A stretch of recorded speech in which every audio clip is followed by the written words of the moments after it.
got here, Dylan? Got myself a chassis harness. We have the new G351050 that we keep pointing out. Today we're getting some body panels ready. We got a leftover bumper from last year, an old blue bumper that Nate Dogg's been learning the ways of cutting the diffuser off. We take this thing and we just buzz it right along this little Nismo body line on the new Nismo body kits, and it just gets us all out of the way. So we can get jacks underneath there. It's less weight, less air to catch. And then the other thing we do is we blow the whole center out to let air out for the rad and get that all flowing and working good. And then we'll actually cut this little trim off since we don't even have a trunk there anymore. And these edges are already all cleaned off. There's like normally little tabs like this that run down along here to snap in, but we make a nice little plate that bolts into the fender to hold the side up. A lot of fun little mods, a lot of plastic in the face. It's the most fun thing. It's the most fun, yeah. Hot EBS is the aphrodisiac, man. Yeah, right? And so, but it's cool, like you just take the little wheel, cut it off, and see this stuff just peels right off. So it's nice, gives you a nice little clean edge once you're actually done with it. This is like what the plasma table looks like. And we just gotta clean little burrs off. There you go, see? Yeah. And then you just run a little Scotch-Brite pad just to smooth it out. It's a little bit of weight savings, a little bit of aesthetics, and a little bit of functionality. So you just trim that off, jack it up, easier to work on. You can lay under the car. And this big center port blown out. Let the Mishimoto fans get that hot air out. Just a nice good flow right through the car. And like I was saying, on these side mounts, see, we'll cut the little tabs off that normally click into the factory body mount, but since all this is gone, we have to make something. So just a super easy 4x6 aluminum plate. Drop some bolts in there, drop some nutserts, and then you have a piece that just bolts on and bolts off. It's super easy. This was what I was talking about for the top center. Pop our little hood pins off.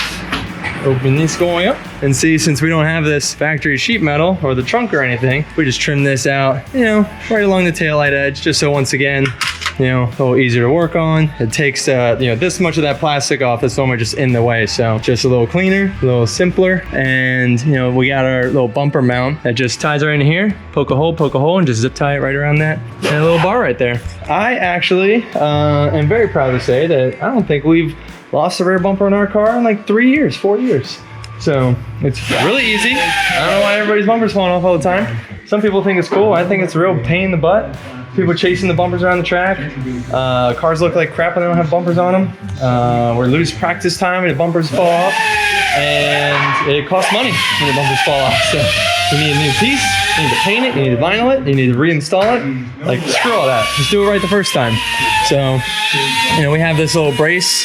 I'm still working on getting my taillights mounted up. We're gonna make a cool little bracket that ties in down here.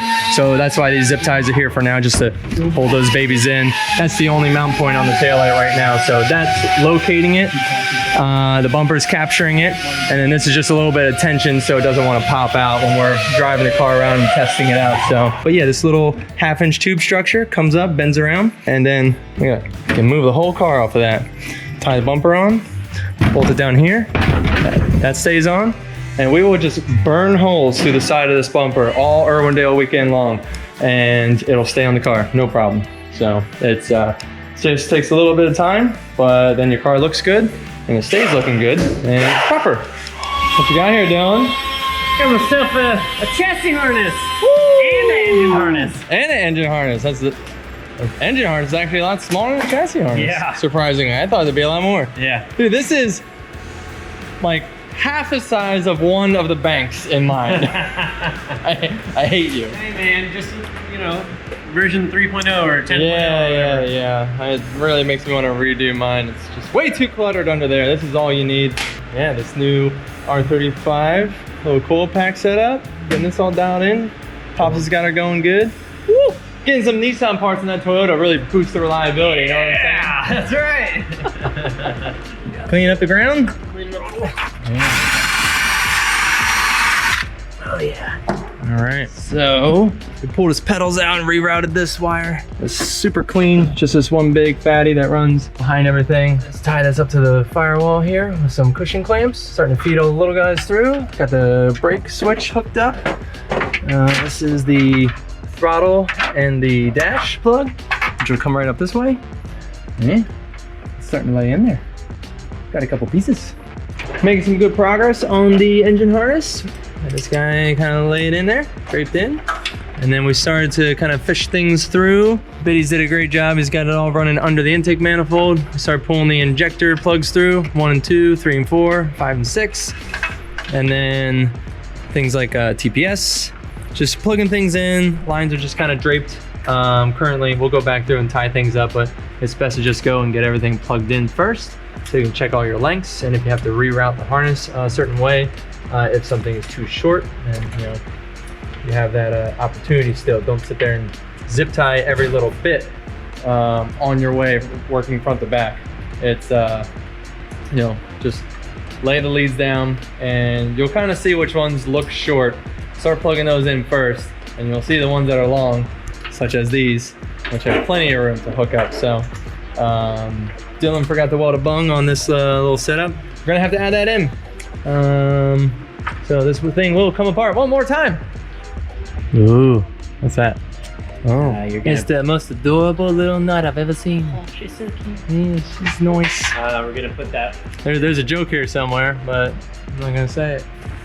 Ugh. But yeah, the inside is coming together pretty well. You know, the harness draped up over here. Biddy's has it all kind of coming out. Nice little wave pattern right into the backside of the ECU. And then comes up, hits the PDM for the DHB and the relays. It's just, everything is just, you know, super organized, super clean. You know, ground's right here. It looks a little messy back here right now, but we haven't tied these lines up. Like I said, don't tie anything up until you're all in and plugged in. And then you can go back, and you're probably gonna end up unplugging a couple and untwisting them, because as you just start plugging things in, you know, something's gonna either run over a tube or under a tube, and next thing you know, like, your lines are gonna start getting spiraled up. And so I always like to trace it all the way back to where it comes out of the boot. So otherwise, it's looking really, really good so far. What we're doing is drilling the holes for the Autosport connector. This is that big mamma jamma. This has, let me see here, 79 pins in it. It's a lot. It's a lot of stuff. It's a lot of pins. And so that just feeds all into this harness. And so you guys sink 2 little screws through it. They're kind of a pain in the mount, because you gotta first drill 1.25 inch hole. Then you have to go and notch 3 little slots for the locking pins. Then you gotta drill 2 little holes to bolt the thing down. So it's a process. It's a process for sure. But hopefully, and it's super accessible. It's behind the column. It's anyway, key it in. Rotate her down. Big D, why are you taking it apart? Oh, Richard, I forgot to weld the Richard in. Oh no, I had this whole thing together, and it's like, all right, where's what are these plugs? Okay, we got the air intake temp, and we got the you know, the nitrous line. We're like, oh wait, forgot that, didn't you? My first turbo car over here. Yeah. Blowing it. Finish running these wires, since this is pretty much all laid up and in place. And with this out of the way, it'll actually be kind of nice. So get on there and tie it up real good. All right, well, so we'll do that. You're welcome, yeah, I guess. Yeah, of And course. thanks for the help, yes. Yeah, this is all perfect.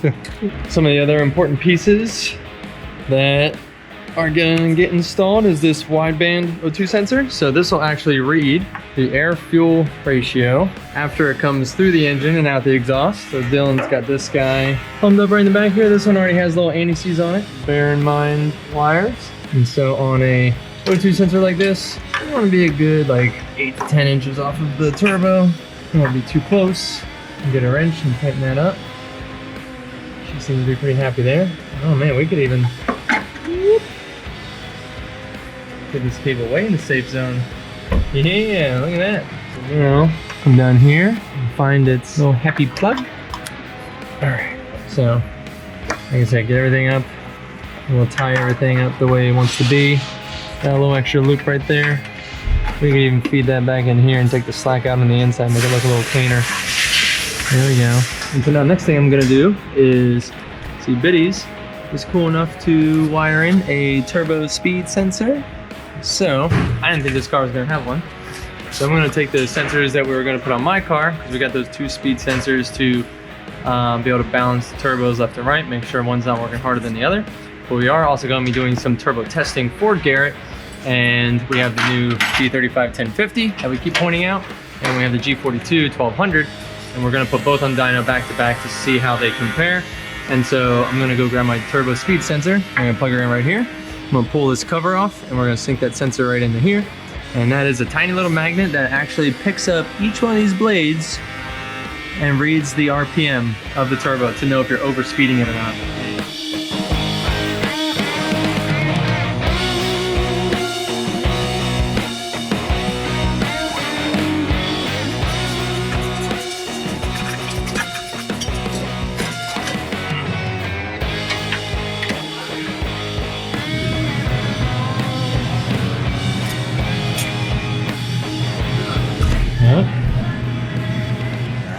This is new 121 housing. See how much bigger it is. Whew. So, just more flow. We want to start off with the biggest exhaust housing as possible for maximum flow. You can always go smaller if you want to try and get a little more spool out of it.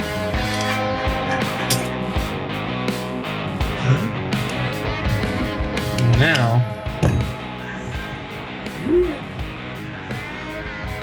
this guy over. So, let's move this out of the way.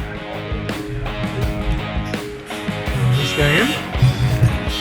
Take this plug out.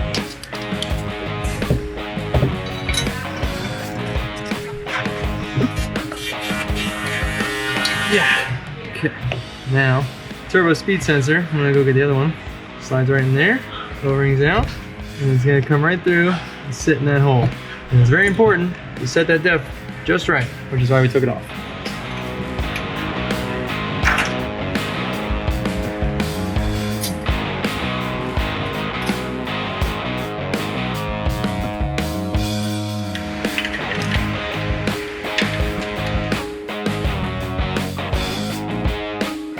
Day 4. I've only been locked in the trunk for some time. I'm almost out of rations. I'm running low on water, but I have all these wires left to do first. So we're almost there. Then they'll let me out. But until then, stay strong. Yeah, I got my little Odyssey battery seat. I got my little cool suit foot mat. That's a good fit. Yeah, I'm feeling all right. What we're going through is we gotta sink some eyelets on the end of these little wires. As Biddies did it to the DT connectors, trying to find the good routing for everything to be happy. Got our power steering relay that we have to mount. We're gonna put that guy right there. This will fit on the back side. That guy going. Get these going. Sink some nutsers. Got some P clamps going, holding everything nice and tight. Just hold him tight. So yeah, I use these little cushion clamps on the wiring. It's super happy. They don't squeeze them too hard as long as you got the right size. It's a nice little protective rubber bushing on there too. And then got a couple other things. This is a cool suit. Got plugs right there, plenty of room. Got a third brake light. She runs up and out the top. Get that synced in. Yeah, time to sink some nutsers.